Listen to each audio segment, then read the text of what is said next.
Welcome to the Unpackers, the podcast of two boomers exploring the world of trading and investing, aiming for financial freedom and to make their kids proud.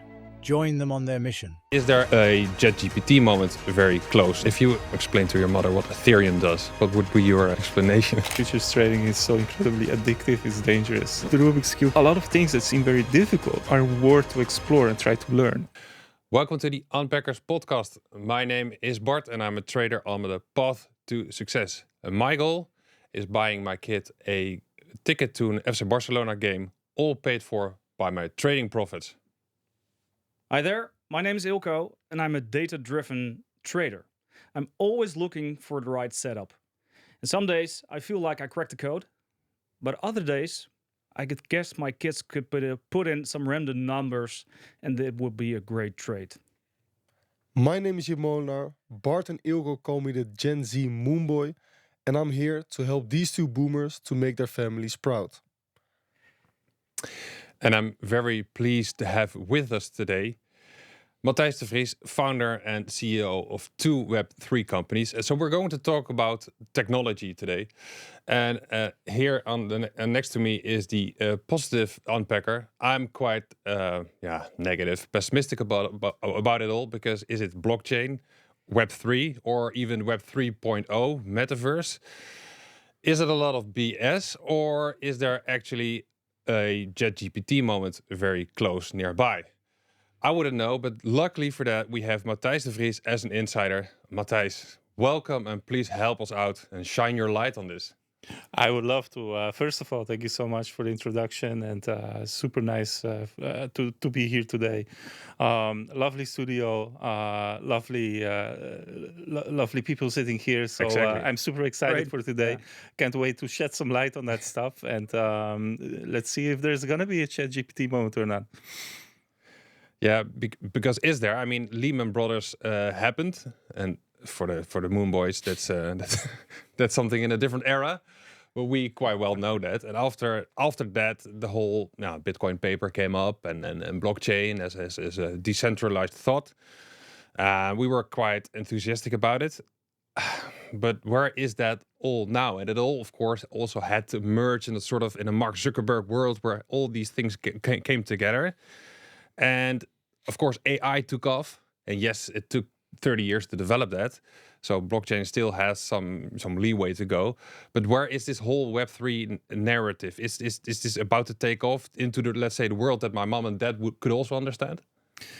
I think I don't think it's important necessarily to have your parents understand what blockchain really is. Like, do people really understand what TCP/IP is? It's a protocol. It's a way of exchanging data with other parties, other nodes. And for blockchain, it's a technology that solves a specific problem or a specific set of problems. And it provides transparency, security, and not necessarily something that a normal or average person should or have to be concerned with, especially when it comes to applications that actually work on the blockchain. The less you feel like you're doing something on chain, the more adoption that application would get. So I think there are already like a couple of applications running globally that use blockchain technology, but people are just absolutely not aware of that. And it's also around like food traceability of where ingredients come from, how the farmers were treated. Like it's there if you want to see it, but it's not necessarily something that people understand or actually know that it's on chain. But it is. It's under the hood, basically. Yeah, and that's why also I think to answer the question, like, is there going to be a ChatGPT moment for Web3? I don't think that we can say that blockchain technology will still go towards a ChatGPT moment. I think the creation and deployment of Bitcoin was its ChatGPT moment. Does that mean that it's over? Absolutely not. But it's not going to be that kind of big worldwide, everyone is going to use it consciously kind of thing as with ChatGPT. It could be bigger than ChatGPT. It is bigger than ChatGPT, but in many different ways. Like it's uncomparable.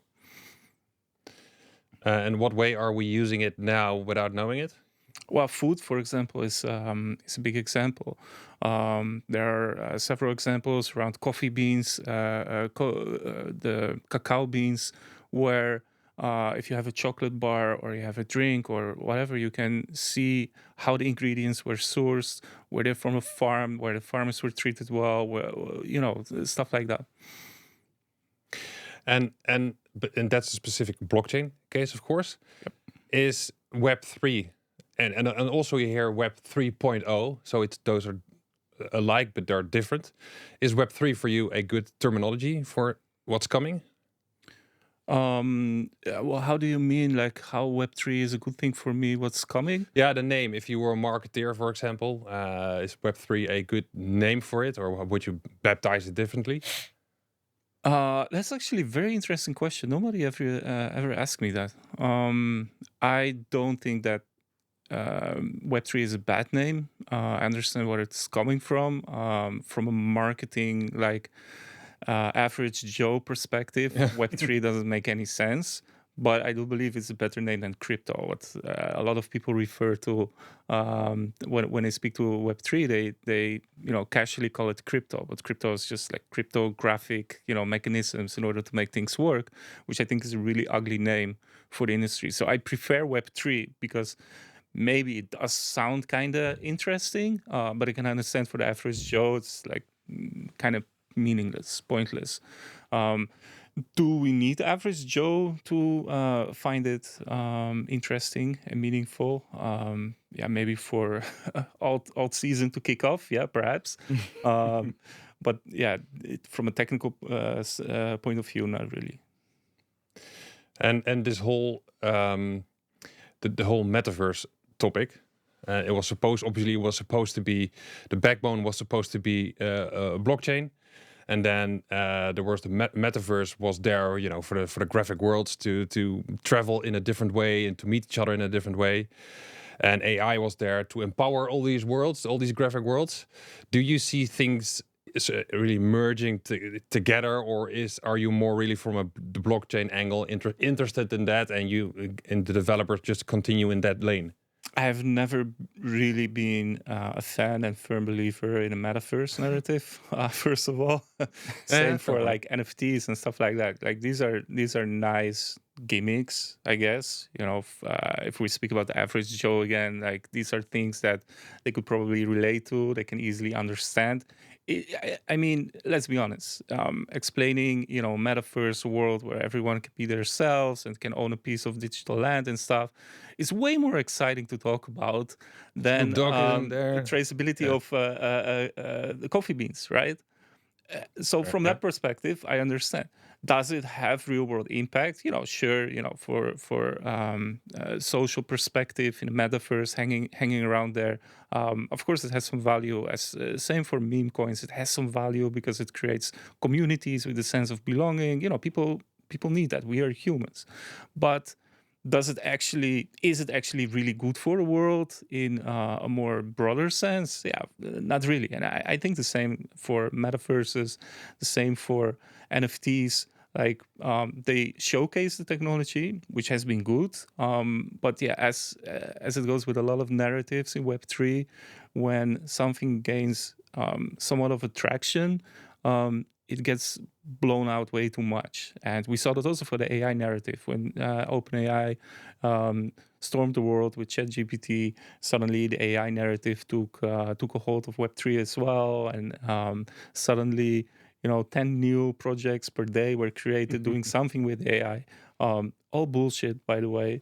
And the same happened with Metaverse. Like, everyone goes all in because it's a really low barrier to create something from within that narrative and experiment with it and test it out, get some traction. Like Web3 is an extremely low barrier industry where with some coding skills or marketing skills, you can get really far with an ID. So people capitalize on that, of course.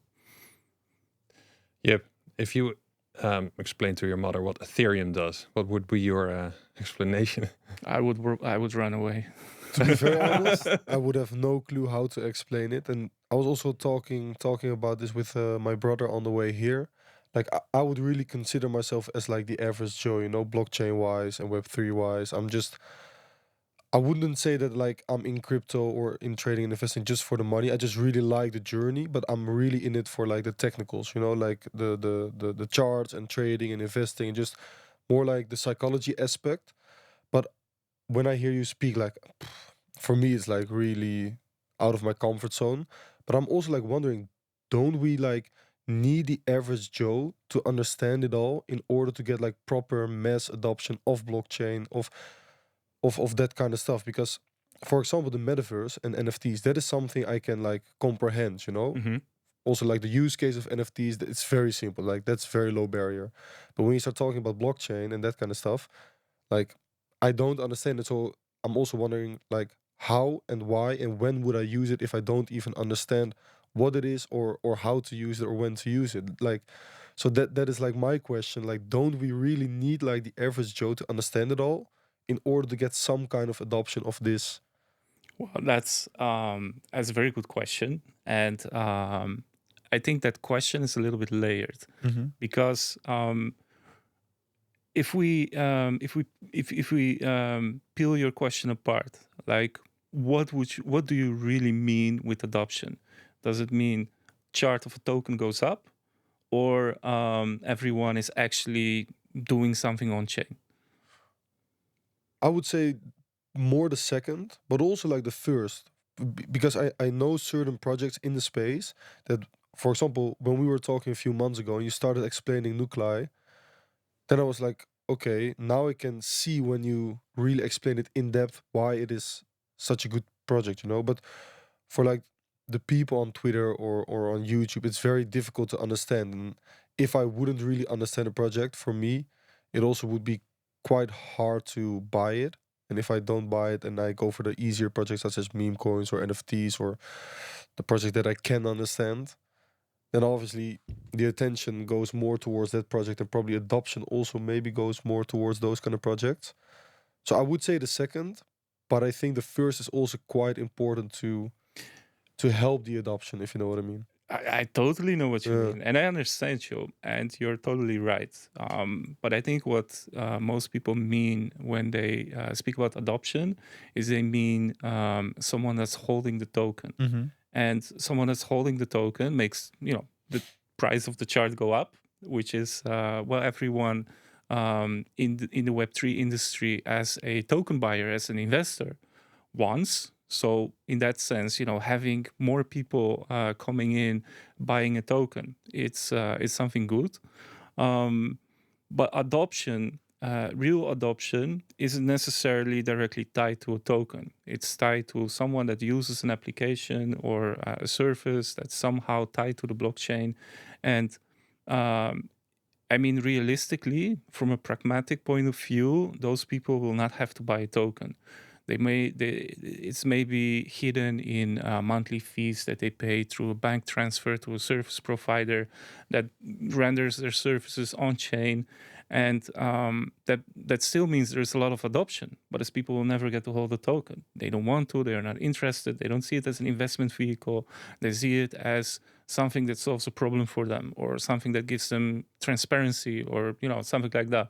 So for me, we definitely need the average Joe in order for the industry to retain value and for the market general market cap to go up.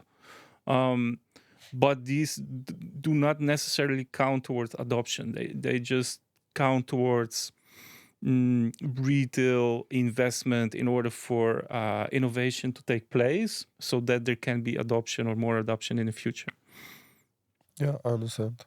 And the same goes for Bitcoin. Often you hear a lot of people say, yeah, Bitcoin dropped in the price today, but it has ask yourself, did the fundamentals change? No, they didn't, of course, the answer.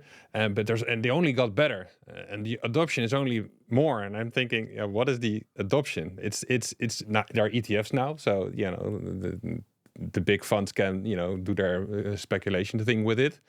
But that's not the adoption like you're just mentioning right now.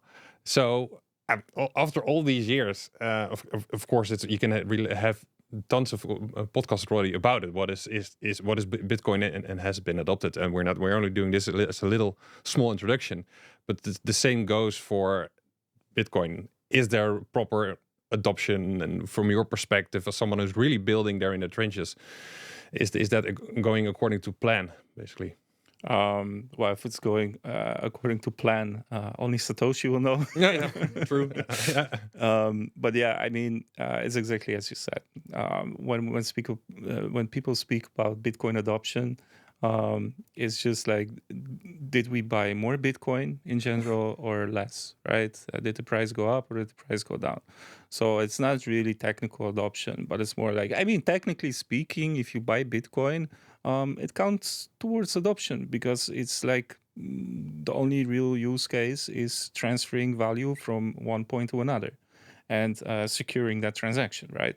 So if you've bought Bitcoin and you have custody of those assets, then that's adoption of the Bitcoin network.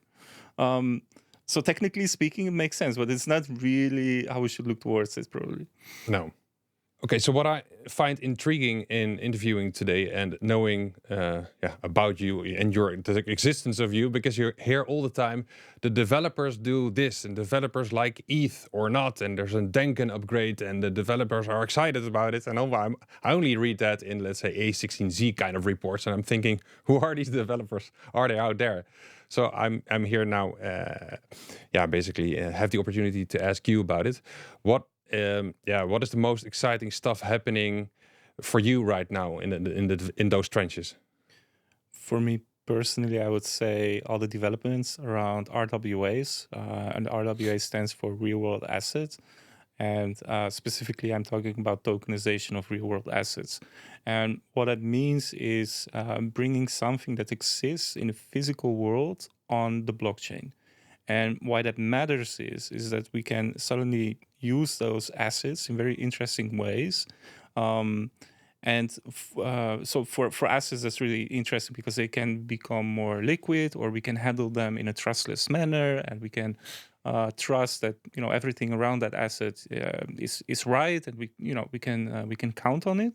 And from a blockchain perspective, it's really interesting because it brings real world value on chain, and it's something that the industry has been struggling with for a while. If we look in DeFi, which stands for decentralized finance, which was booming like a couple of years ago, a lot of things, a lot of solutions, a lot of protocols out there, they were essentially kind of pyramid schemes. You just now said 99% of the projects out there is basically nothing. Exactly. Yeah, and I think 99 is a conservative number. That's okay. Quite a statement. Yeah, I mean, and it's really true. And in DeFi, like DeFi worked because you had one protocol that interacted with another. You could lend from the protocol and you can generate yield. And it only worked if enough people would step in and join with funds.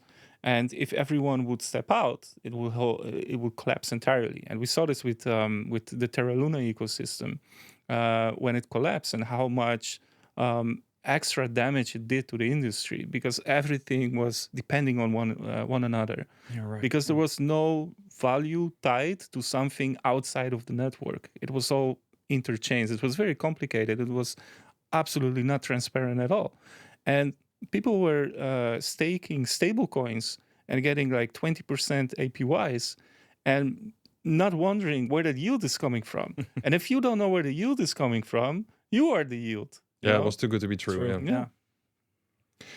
And RWA opens the door to real world assets. It's a tangible asset that actually exists, thus has actual value. And can we bring back Average Joe to RWA? Yeah, absolutely. If the average Joe is interested in a real world asset like real estate or a car or jewelry, something like that, those are all assets that are interesting to bring on chain. If the average Joe is normally interested in investing in those or having collections in those, absolutely. Would the average Joe necessarily accept that it will have to do things on chain that are complicated, like have custody over a private key, sign transactions, like all the complicated stuff? I don't think so. Like enough exceptions, obviously, of people that are willing to learn. Yeah. But in general speaking, no. So from a UX user experience point of view, we still have a lot of improvements to do in order to get there, so that the average Joe will find it easier in order to interact with applications that do something with real world assets. And are those improvements, are they possible? Yes. Okay. Yep. Work in progress, I guess. Work in progress for sure. Yeah? The whole industry is a work in progress, right? Right. Yeah, but that's the thing, work in progress. And I mean, coins like ADA, AVEX, Atom. I mean, we've been trading them already for I don't know. It's fun. Yeah, it's a lot of fun. At first, I remember us, talking to one another like, "What is this?" And we're trying to decipher what it is. And I heard, back then I remember people who were longer in the space saying, I don't care anymore what it is. I just look at the TA and I thought, oh, geez, these are shallow people. But honestly, I arrived completely at that point where I don't care. But that's also not good. What are these coins doing now? These huge projects. So for Avalanche, so I'm not really familiar with Cardano, ADA. Trump is. Yes. Talking about right? adoption. Yeah. I know that a lot of people like the CTO of Cardano, Charles, what's his name? Hoskinson, yeah. Yeah, exactly. The technology is probably pretty cool, but really from a pure technical perspective, that doesn't necessarily solve something that needs to be solved or what has already been solved, right? And for Avalanche, I know I love the Avalanche ecosystem. We've actually been a part of it for a while ourselves. Avalanche has really nice technology, really nice idea of bringing.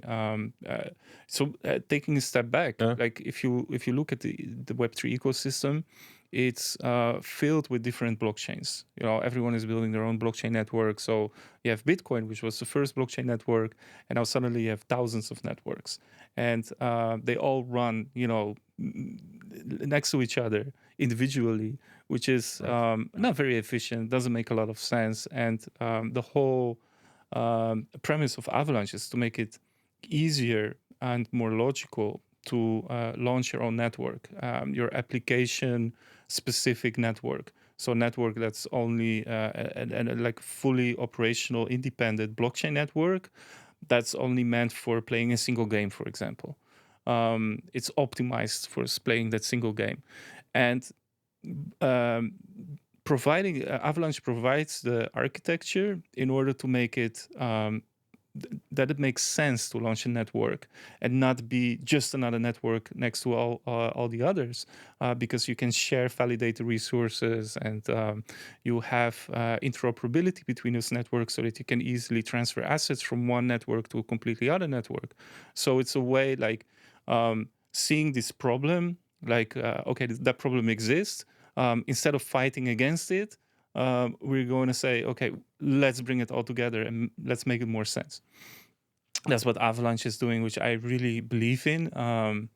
The only problem is that the execution in the past 2 years from Ava Labs, the company behind Avalanche, hasn't been really amazing. So it's been a bit disappointing for me, but I'm still a firm believer in their technology. Good stuff. And talking about building on a technology stack, for Nexera, you are building in the Ethereum stack, I believe, or the Ethereum 2. I heard you mention at some point, or a layer 2, or what was it kind of layer? No, for Nexera, we do everything on mostly on layer ones, some layer twos, but it's all EVM based, and EVM stands essentially you could say is the Ethereum ecosystem. So it's all networks that are based on the same technology, which includes also like Polygon, Avalanche, Arbitrum, and the likes. Yeah, Right. because what is Nexera doing? So Nexera is building tokenization infrastructure. So everything that I said before about bringing real world assets on chain, Nexera is a facilitating infrastructure in order to make that happen and in order to make that as easy as possible. So we focus on building technologies and services for Web2 companies. So the companies that just traditional companies that do not necessarily do anything with blockchain technology, but are interested in bringing their products or services or whatever on chain, but have no idea where to start. So Why would they want it then? for additional liquidity, for example, additional security. And what kind of companies are we talking about? So one example is a company in Switzerland that is essentially a pawn shop for art and luxury items, exclusive cars and stuff like that. And they broker deals between high net worth or ultra high net worth individuals that contain that have a lot of expensive assets, and between those that have money to lend. So if high net worth individual, they often are cash poor but asset rich. So when they need access to funds, they go to a broker to say, okay, this asset can be used as collateral, and then I will get some money in return, and I will pay it off in a period of time. And if I cannot pay it off, this asset will be liquidated, and then the loan is covered. And if the asset, if I do pay it off, I get the asset back. As easy as that. And it's a very long progress with all the documentation and to make it legally sound that the asset is really collateral and really returns to the owner. All these kind of things. It takes a long time, and when there is a dispute because there is a default, then it often goes to court. It takes like a year for it to end. For it to end, and bringing this on chain, it significantly reduces the time for this process to take place. So the asset can be immediately liquid. The process for default is a matter of hours instead of matter of months. So these are really clear reasons as why these kind of companies want to do that, because it just saves them time and money. And this was what was the company that was building on your stack here? ArcFi. And I think this is also the case that we prepared, because obviously this podcast is about unpacking trading and investment opportunities, and we talked about this up front. And we had our special Sherlock Holmes here, looking into how we could approach this as a trade, basically, right, or an investment. You have to see it as an investment, I guess. It's not a trade. So I looked into to ArcFi, and I did my research, and I made a profile to look what's going on ArcFi. So you need to use your MetaMask wallet in this case. You connect it, then you get access. You have to run through a know your customer. What do you call it? Yeah, process. Process, yeah. Which I did, and then you can access the art, the fun rights you can invest in. You can buy small blocks starting at 150 USDT, I guess, and which amount you want to invest. So that's really quite a simple use case. You can invest in cars, you can invest in art, you can invest. Well, I saw some good wines coming by as well. Okay, so if I exclusive stuff. But you can approach it basically as a trade. You invest, I don't know, a couple of hundred in that. There's a return on investment in the amount of an investment you made. But then you would have to hope that basically the asset rich but cash poor client or individual going there cannot keep up to its promises, right? Or is Well, there is a return on investment regardless. So if the loan is paid off, there is interest on that loan. So that's for one. But if there is a default, meaning that the high net worth individual wasn't able to pay off the loan, then the asset will be auctioned off. There's a partnership with Barker Price, I believe, which gives a guarantee on each asset for 75% of the value of the asset, meaning that if there is a default, the asset will be immediately be bought up by Barker Price for 75% of its value, and they can do whatever they want with it. Sounds like, hey, that's not a very good deal. But the kicker is the loan to value ratio for the asset in the protocol of ArcFi is 50%, meaning that as an investor in a default, you will be immediately up 50%. So why are we doing future deals then, Jip? If I hear these kind of deals, I am invested in ArcFi, the project itself, so I know a little bit about it. But this also requires people to be able to give ArcFi allowance to use their car or their wine to put it onto the blockchain, and then people can buy small pieces of that car, right?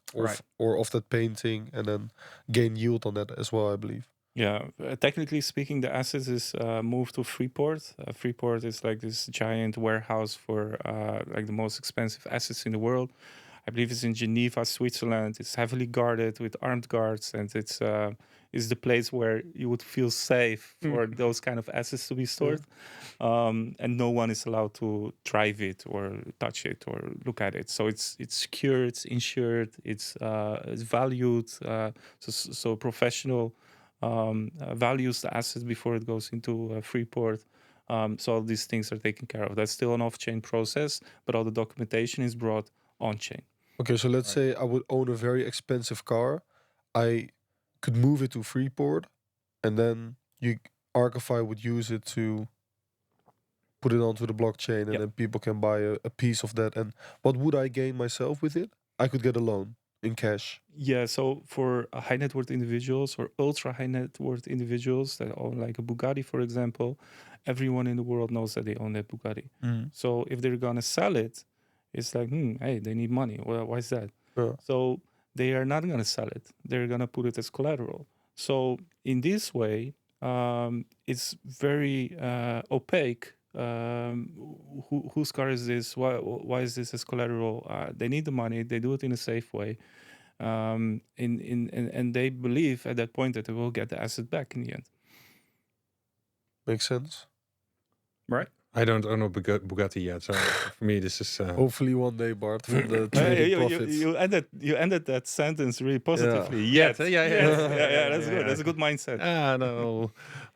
Keep this in mind for the very last question of this podcast, by the way.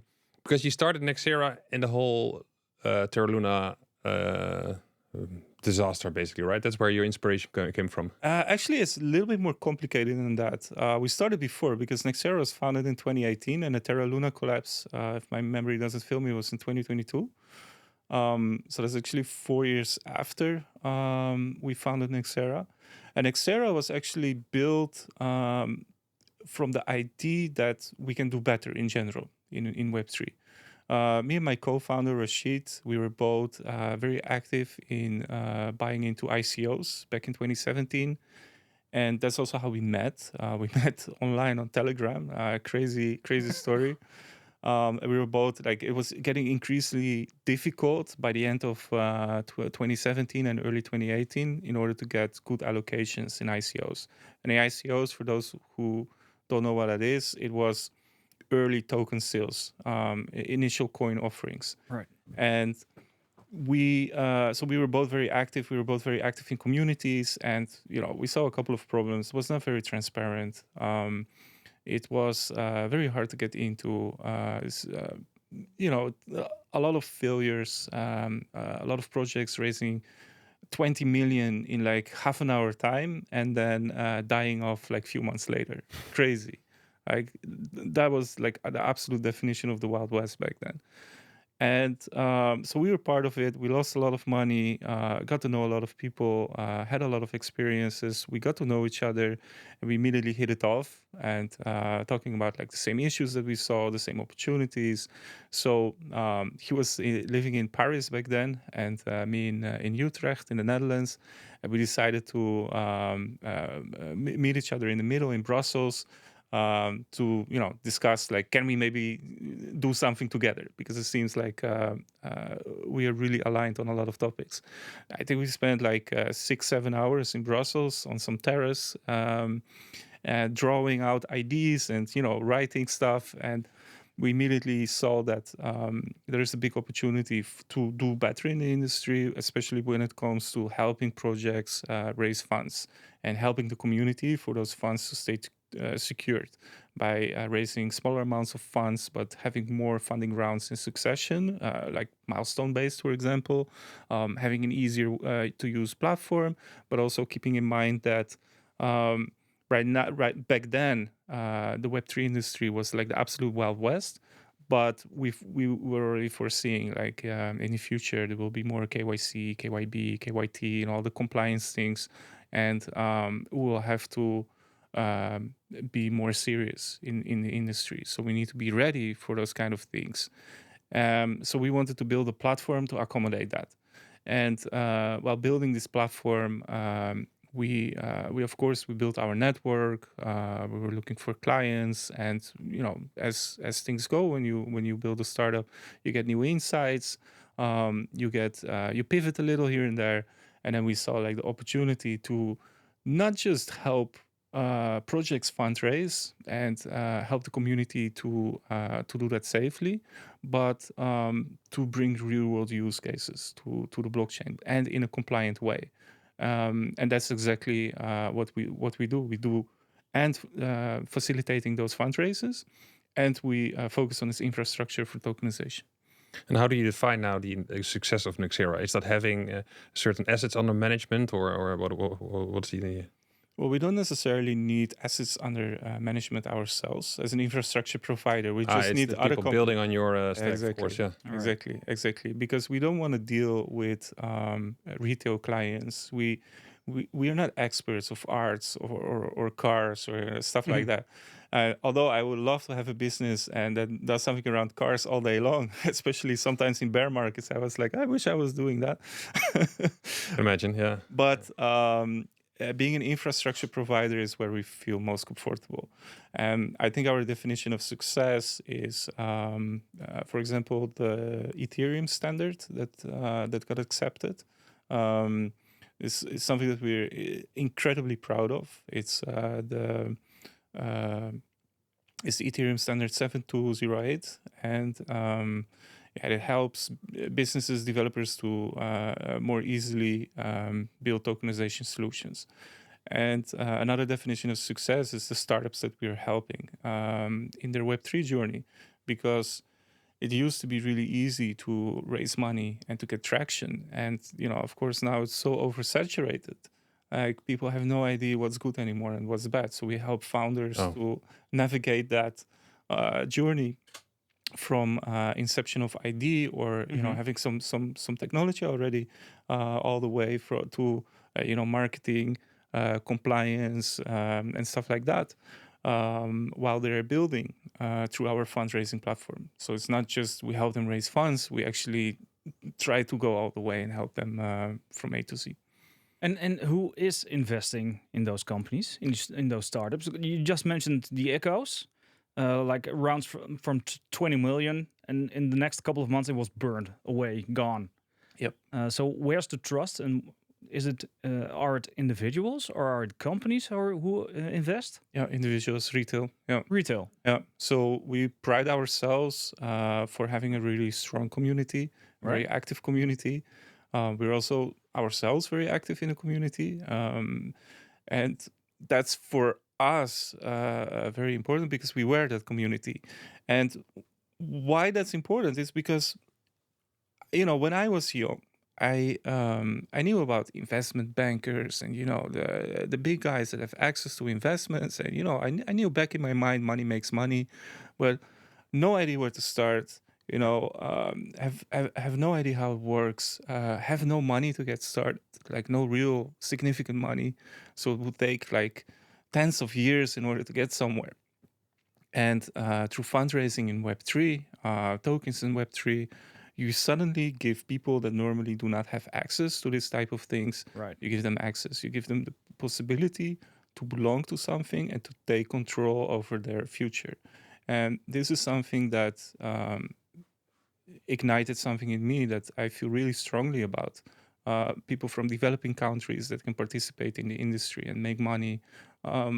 It's something that's really exciting, and I think it's we speak about adoption of technology and real world use cases, which is very important.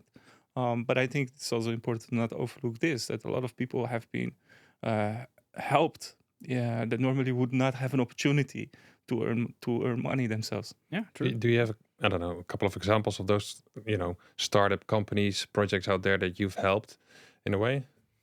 Yeah, absolutely. But ArcFi is obviously one. Yeah. And we have helped Brilliant launch. We are helping now Brainstemps, which has previously rebranded to Intellex recently. Planck Network. So there is quite a decent amount. We don't really focus on quantity. We don't necessarily want to help tens of projects per year. We'd rather focus on quality so that we can give them a lot of attention and focus in order to get really successful. So the more time we can spend on a single project, the better, right? All right. You guys do due diligence first, right? Before you accept the project onto. Yeah. Due diligence lasts anywhere from 1 month to like 6 months. Yeah. We take a lot of things into account, like smaller teams. We want to ensure that we take some more time so that we can see that in the time between the check-ins, that what kind of progress they've made, for example. So if they make no significant progress, we can kind of determine that these are not really hustlers. These are not really big builders, that they're taking it very seriously. So yeah, we take all of these kind of things into account. So sometimes it can take really long. And this, I find this pretty interesting, doing like research into those kind of projects. Next to like the progress that the team is making, what are like your main takeaways that you guys are looking at in order to do that research before you accept the project onto you guys? For us, the most important for us are the founders. What kind of people are they? Did they have successes or failures in life? Like, failures are not a bad thing, right? They can be very good.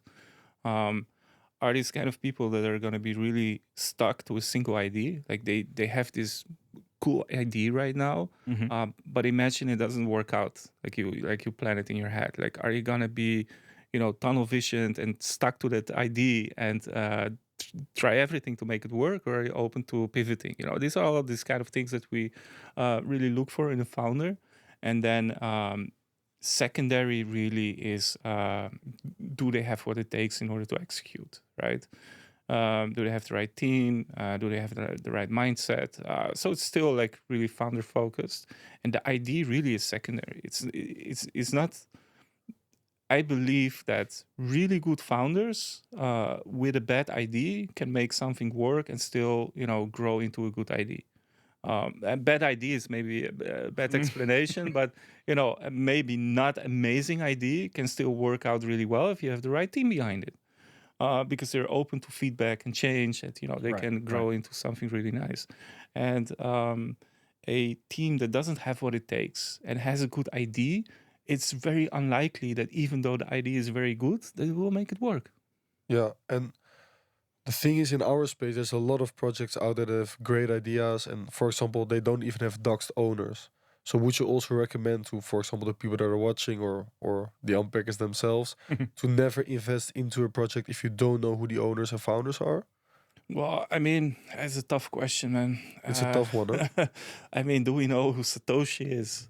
We don't, but he founded Bitcoin, and it's still the most valuable asset in the industry. Right. So would I advise against buying Bitcoin? Absolutely not. So I think there are, a couple of. So I would say in general, I would advise against it. But yeah, there are a couple of arguments to consider why you would be able to do it. But then you would really need to be able to do decent research, especially also towards the technologies. Okay, we don't know who they are, but doesn't matter. Is the technology sufficiently decentralized that they cannot, exert control over it? If they can't, then it doesn't really matter who they are, right? But for the average Joe, that would be very complicated to do that kind of research. Right. So that's why, in general, try not to. So basically, if I don't know, Nexera is a technology stack, but you're also basically a venture capitalist, basically helping startups, but not in a Web2 world, but in a Web3 world. Is my statement correct? Yeah, for token fundraising, we are definitely I would say, broker platform, P2P broker platform. We're not a VC ourselves. We would be more of an incubator. Okay. Right. And you have more knowledge about the whole blockchain Web3 space, so that's why they would rather come to you than for other, let's say, fund providers, VCs. Well, it's not necessarily exclusive. It's very common to, work with us and to work with, a few others as well. And why not? It doesn't have to be exclusive. And the Web3 industry is really big. I have no illusion that we reach every corner in the industry that's useful. Well, talking about how big it is, you often hear a lot of people saying the Netherlands is chasing, blockchain startups away. European Union in general is not very innovative friendly. What's your take on that? I have to agree. No, you're still here. I mean, in all seriousness, it's not very easy to be a Web3 founder in the Netherlands, and I would even dare to say, being a founder at all in the Netherlands is getting increasingly harder, but excessively so for a Web3 founder. And you can already see when, it's getting a little bit better now with Revolut, but a couple of years ago, I tried to open a bank account for a Web3 venture. And impossible in the Netherlands. It's crazy, huh? Impossible. And I was very lucky with Nexera that back in 2018, I walked into an ING office and I told them, look, I need to open a business account. And they were asking. They were sleeping. They were okay, what kind of industry? I was like, blockchain. And it's like, oh, that's so nice. My nephew does something with Bitcoin. That's cool. I was like, here, you have your pass. You can get started. This is your account. And shortly after that, they were in the news with this mega fine that they got for not doing enough due diligence. But we still have that account today.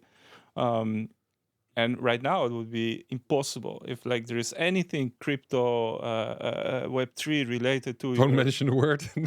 I told them the Unpackers is now going a little bit more serious. So we opened our very first bank account a few weeks ago. And when Ilko was doing the application, I told him, whatever you do, you don't mention the word crypto. We're an education company, we're a content creation company, but we don't do anything with crypto. Because if we would have said that, I'm 1,000% sure that we wouldn't have gotten our bank account that we have today. It's crazy to me still. Yeah, it is. Well, with one exception. I mean, this is literally advertisement, but go ahead. I'll show you where the water bottle here, like this. Yeah. You should email them and ask them for an advertisement budget for the next one. But yeah, it's Revolut is working really well in the Netherlands. It's a digital only bank, right? But yeah, in a couple of days of going back and forth with sufficient documentation, you can open an account, which is very pleasant for Web3 founders. But there is still a lot of work to do in the Netherlands. And I would say in Europe as a whole, MiCA did not make things easier. Regulation is welcome, which is controversial, what I'm saying right now, I guess, for a lot of people. Regulation is welcome, but the way that the EU is going about it right now is a little bit over regulating things. Doesn't also always fit one-to-one with the industry. But I guess better than nothing. But do lawmakers come towards you guys and ask what they think, what they're proposing, and if that's fair? Yeah, actually, I have spoke to someone that was part of the European Commission, who was, contributing. Yep. And that guy is like the most Bitcoin maxi person I've ever met. Like he's fully, into decentralization. So he brought his feedback. They took his feedback, but yeah, I mean, it's so big, the European Commission. Like it's not like that one person will change everything. Anyway, I mean, the EU is known nowadays for overregulating things. Like, America is innovating, China is producing, and the EU is regulating. That's like kind of the world right now, right? But also reinventing themselves in many ways. So let's hope that they listen to the Unpackers, the European Commission. So yeah, listen to these guys. Exactly. But I think also, what's happening globally right now is also an opportunity for Europe right now, when we collectively feel that we need to produce more ourselves. Our economy is something that we need More to carry autonomous, ourselves. absolutely. Then it would potentially drive innovation. And I believe that it would be an opportunity to lessen regulations so that more innovation can take place, which can also be very good for Web3. Yeah, well, at least I think it's very positive on your behalf. You are a builder. You are sitting here. You are promoting your project. I think that's great. So definitely a face for the development space. I would definitely say one positive thing about being a Web3 founder in Europe or the Netherlands is the credibility. We are talking to a lot of traditional companies because this is for us, where our money and our interest is. And if you're a founder from Dubai or Singapore or Malta or some unknown island somewhere because of tax reasons or regulations reasons, fact is you will have less credibility. So yeah, it's harder to be a founder in Europe or in the Netherlands, but it does bring credibility. So in a sense, it's worth it, right? Yeah. And then you are very much into Nexera. You're also very much into Nuklai. We're going to talk about it in a little bit. But when you're sitting late in the evening on the sofa, you're also, doing some Rubik's Cube. We learned today, because basically we asked Matthijs to bring a object with him that defines him as a person, or at least meant something for him. But he forgot it when coming over here. That's not a problem. Everyone I can imagine knows how a Rubik's Cube looks. But why was that important for you? Yeah, man, I'm so sorry. You asked me, and I took the Rubik's Cube in my hand a couple of times today, and I was like, I really should not forget that one. Then I put it, next to like cupboard next to the front door where my keys are. So I was like, if I take my keys, I will see the cube and I will take it. And I absolutely did not do that. So that did not work. But yeah, the Rubik's Cube is it meant something to me because it was a long time ago.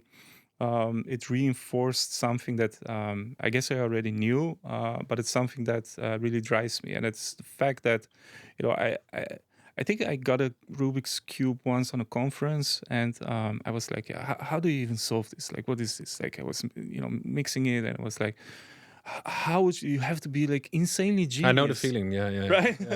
I very much dislike them, to put it. Yeah, exactly. So you have to be a genius in order to solve this.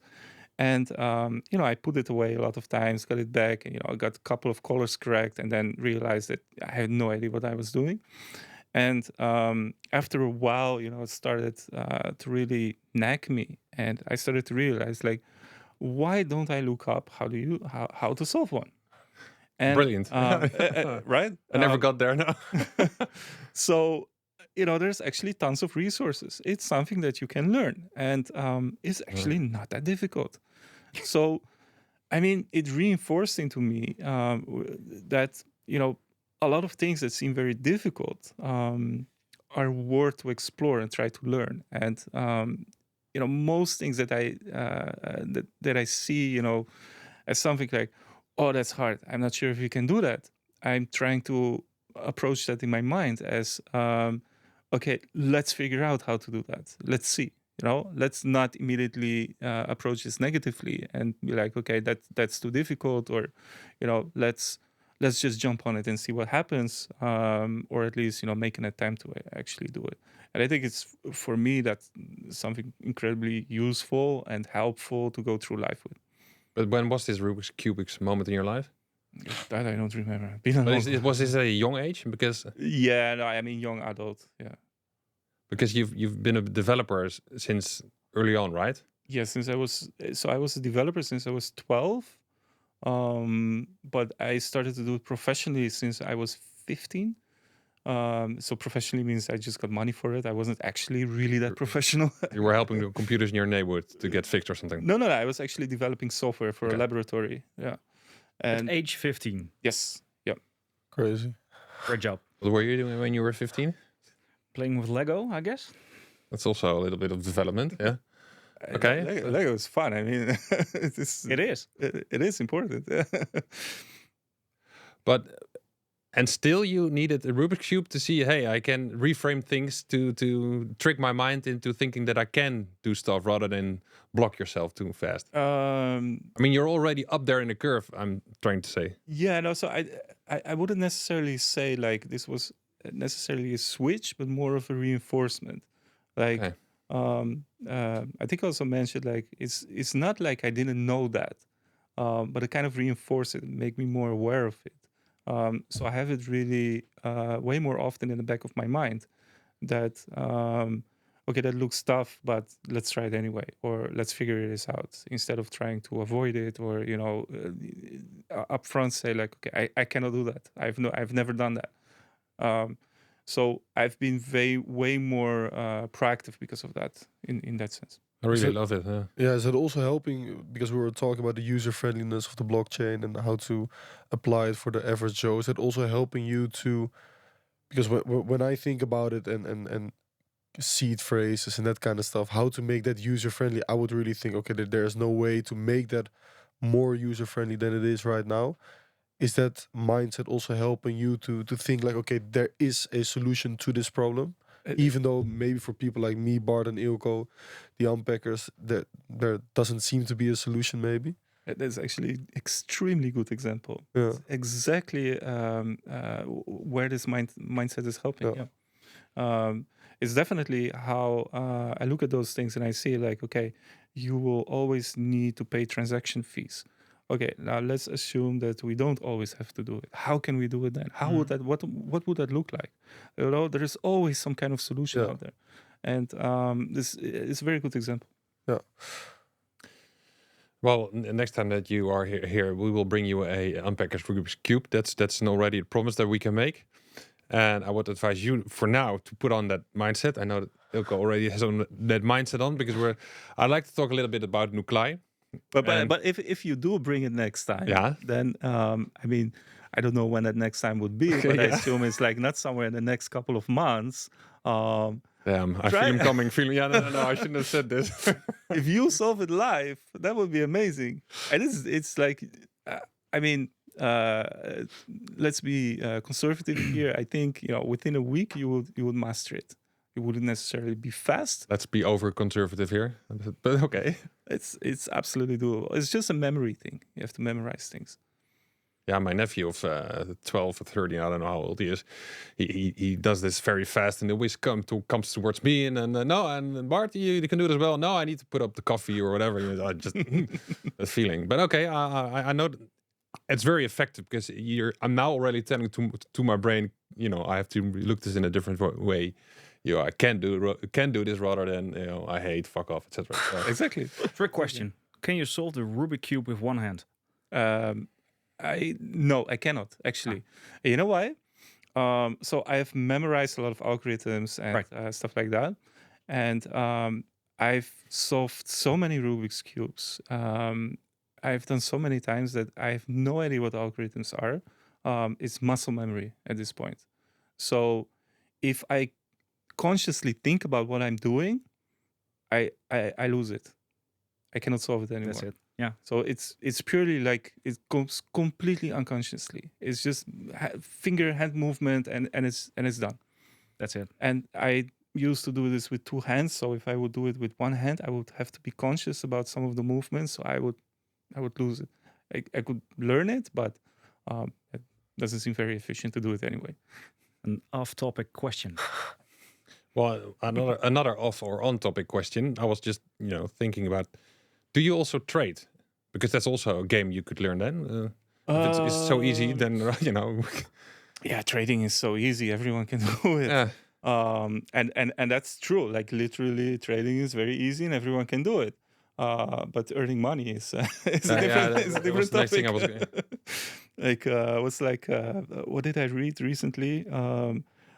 Someone asked if I wanna get $100,000 of Ethereum, what should I do? And someone said, put 200,000 in it. And I think, Yeah. Okay, yeah, that's how we feel often. Yeah. Sure. Yeah. Yeah. but yeah, all kidding aside, I do trade. I'm not a day trader by any means. I do play around with features sometimes, especially. I think the moments like when this Bybit hack happened, where 1.5 billion worth of Ethereum was stolen. First thing I did was opening a, what was it, 300x leverage short on Ethereum. Right. But I was so early on the news that Ethereum actually went up, so I got liquidated like instantly. But I do it, but it's more like opportunistic than it's my daytime thing. Obviously, It's more for the dopamine right. spike rather For than fun. especially Yeah. futures trading is so incredibly addictive. It's dangerous. Like it's like It is. yeah, Could be. Yeah. yeah. No, I have my emotions perfectly under control. Right. It doesn't I'm like a robot. So Mm-hmm. yeah. Well, we're going to talk a little bit about data and structured and unstructured data, because Nexera is only a part of your endeavors. Yep. You're also involved in Nuklai. Correct. What is Nuklai? Yeah, so Nuklai is a spin-off of a product that we initially developed inside of Nexera, and that product was like my baby, my ID. I was 100% focusing on that. I mean, 100%, but I was the only one focusing on that back then. Then that product started to gain some traction, and we started to see some additional potential. And we also saw like it doesn't really fit inside of the narrative of Nexera. It's more data focused. It was fun, but it needs to stand on its own. So we spin it off, and I started to focus more of my time on this next to Nexera. And what Nuklai is essentially infrastructure to make working with data as easy as possible. And why that matters is if we look at AI, let's look at ChatGPT, for example. The only way AI can succeed is by working with data. Easy enough, but we see rapid innovation going on right now, and we see that there is already too less data for AI in order to go really next level. We see iterations of improvements, but like another ChatGPT like breakthrough moment as like the real like reaching AGI or whatever is going to require way more data. And there are various reasons why it's Artificial difficult. general intelligence. So basically, Yeah. artificial intelligence getting as clever as we are on every field. That's basically. Yeah, and be useful in many different ways at the same time. Yeah. As a robot, as a psychologist, as a assistant, you name it. So we already have a shortage of data, and there are a lot of different reasons for it. A lot of data is very hard to tap into because it's very complicated to get access to that data. There's too much focus on unstructured data. Unstructured data is like PDF files, videos, images, whereas structured data is predictable data. So it's data like you would have in a spreadsheet, for example. One record is the same as the next one, in format at least. And if you look at ChatGPT, for example, why this matters, structured versus unstructured data, is you could have a really nice conversation with an LLM like ChatGPT, but asking for factual information is where it goes wrong. It mixes up numbers. It completely imagines like facts. Once I asked to describe me as a founder of Nexera and Nuklai, and suddenly, it came up with all these children I supposedly had. That I'm Multiple. yeah. And you have kids, right? Yeah, Or I a kid? have, but not multiple. At least, no one taught me. Yes, again. I'm yet to learn about them. Or no, let's not make it. So for a chat for an LLM, in order to get access to factual information, they will need to have access to structured data. That's where Right. the factual information lies. Because in unstructured data, we can only learn how to have excellent conversations. So we have a way. Are you all using ChatGPT? Yes. Actually, I looked you up as well. So yeah, I Nice. know what you say. Yeah. Nice. So you know that if you use ChatGPT, you can upload like a PDF file, for example, and then you can start talking about that PDF file. You can ask Right. questions about it, right? That's called RAG, retrieval augmented. What's the other one? Well, it means that you can talk to outside data, outside of the LLM, without necessarily training the model on it. The problem with that is it's very isolated. You can talk to that PDF, you have to upload a new one, you can talk to that one, and at some point you will lose the information about the older one. You cannot talk about it anymore. You have to re-upload it. So the context window is very small. It's not extremely scalable. So we are focusing on having a way to make that extremely scalable, so that you can have tens of thousands of data sources all available at once without necessarily training or retraining a model. So imagine that all the public data of all the governments in the world, we would onboard them to our infrastructure. You would just be able to plug any LLM of your choice on top of that, and you could just start talking to that data as if it knows already everything. So it has suddenly factual data to be able to answer you, and it doesn't have to make stuff up anymore. Which actually, I'm biased, of course, but for me personally, that's like an incredibly exciting innovation. That's of which I think the potential use cases are unprecedented. But it sounds so obvious that is big tech not doing this already? I mean, essentially, are you still? Could you classify yourself as a startup or a scale up? Startup, yeah, definitely a startup. We started like last year, so pretty young. And yeah, I mean, big tech is doing some work. Like RAGs exist, ROC exist, but I think no one really thought about this next step. Like, how can we it's this discussion about what we had about the Rubik's Cube, right? Accept the world for what it is. Like, okay, it's difficult. It is what it is, right? I think we are at that stage right now. And I try to look past that. Like, okay, it's not possible to have like this extreme scalability. So how can we do it? And that's where we are right now at that point. Well, if that makes sense. Well, in a way, and how you're financing this your own journey also by having a token, I assume. Yep. Yeah. Correct. Yeah. We got some. We asked through Twitter to our audience, but basically questions for you because we announced that you were coming, and basically we got questions about the roadmap. How do you view the next 1 or 2 years ahead?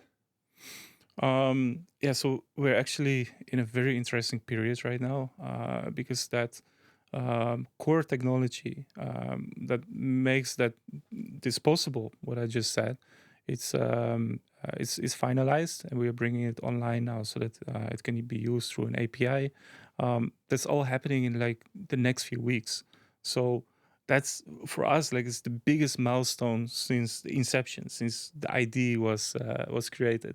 So for me, it's an incredibly exciting time right now since we're almost there. We have a supportive blockchain network that we are building, which is going to testnet in the next couple of weeks as well. And we in the next few years, it's essentially building out features on top of this core technology that we have. So we have this data-ready blockchain network. We have our Nexus, which is our query engine for this extreme scalability with the AI layer.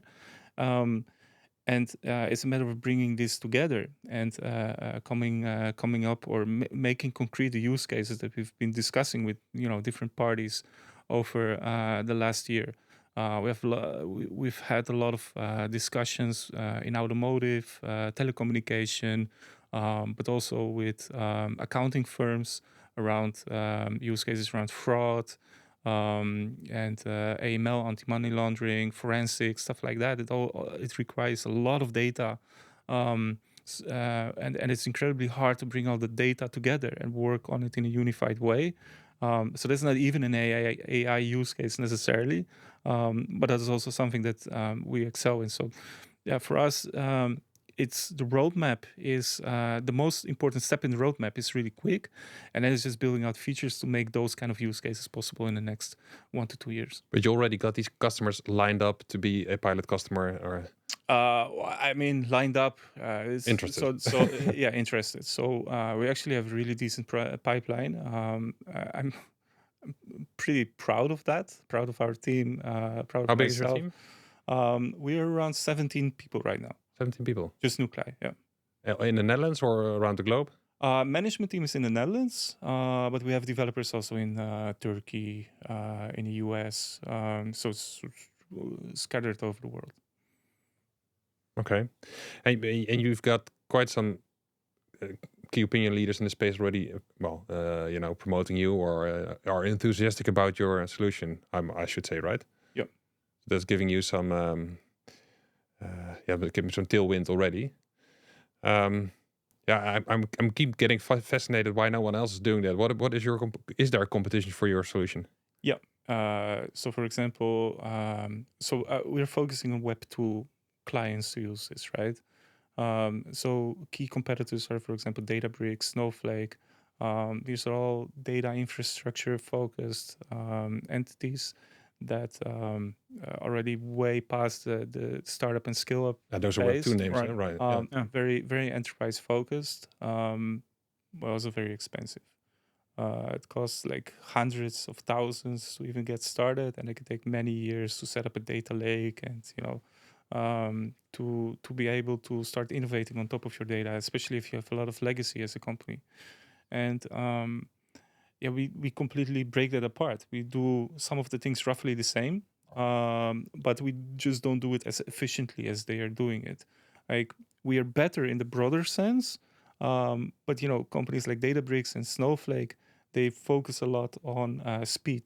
It needs to be as fast as possible, as instant as possible. I request data, it needs to be there in X milliseconds. And we don't care about that. We say, okay, it can take 1 or 2 seconds. It's not a problem. It doesn't have to be milliseconds, because if we look at large language models and you converse with them, we accept that it can take 10, 20 seconds to come with an answer anyway. 1 or 2 seconds added to that is not going to be a big problem. So we approach it differently, which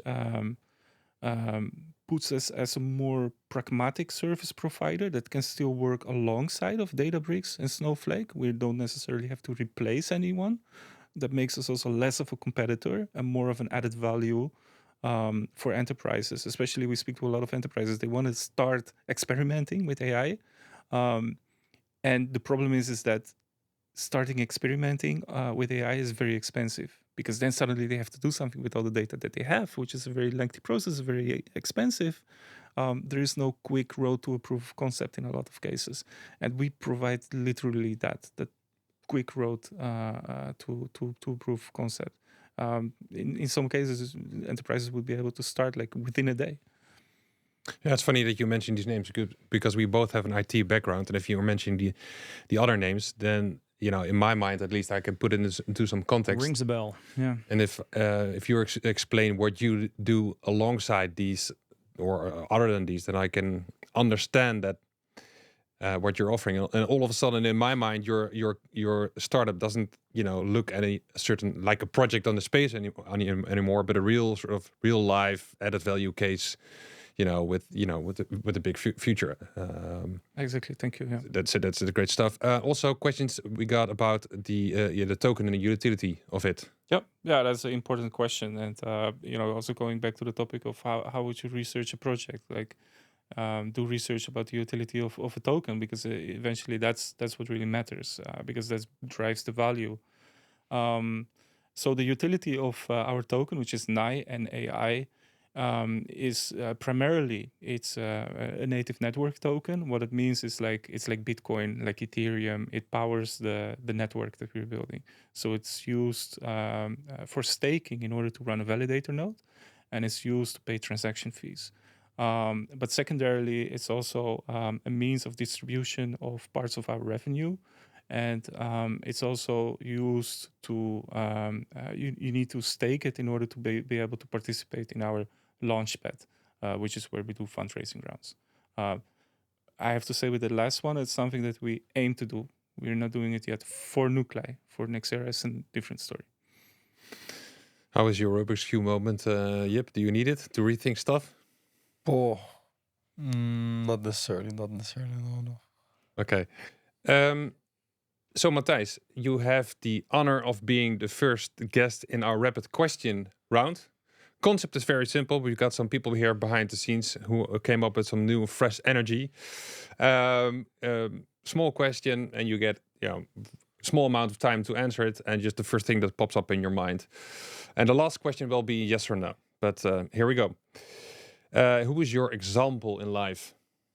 My example in life, I would say Rubik's Cube.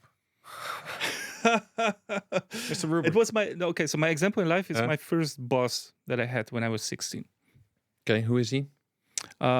He was the owner of a computer shop, Jan. I remember only his first name, but he was like my Gordon Ramsay at that time. He was shouting at me all the time. He was always angry at me. But he was also rubbing off a lot of knowledge on me. And I believe because of that shouting, the tough love, it was really good for me back then. You had to step up and perform. Yep. That's good what you're saying. Yeah. Okay. It made me a hustler. I mean, hustler is such a stupid word on social media now, but it made me want to work hard and like it. Get things done. Huh? Yeah, get things done. Mentality. Yeah. Okay, Matthijs, what is your favorite book?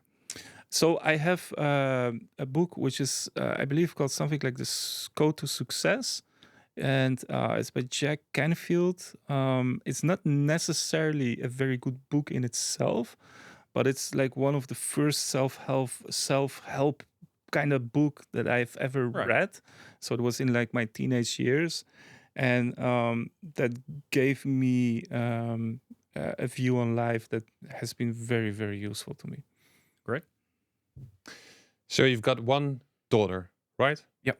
Not multiple, not kids. We'll see. Yeah. We'll see. So maybe some future moment they come knocking on the door asking for some money, but you never know. Your one daughter, what kind of career advice would you give her? Well, it's not that she would listen. It's a face. Jip is here as well. But I would definitely advise her to be an entrepreneur.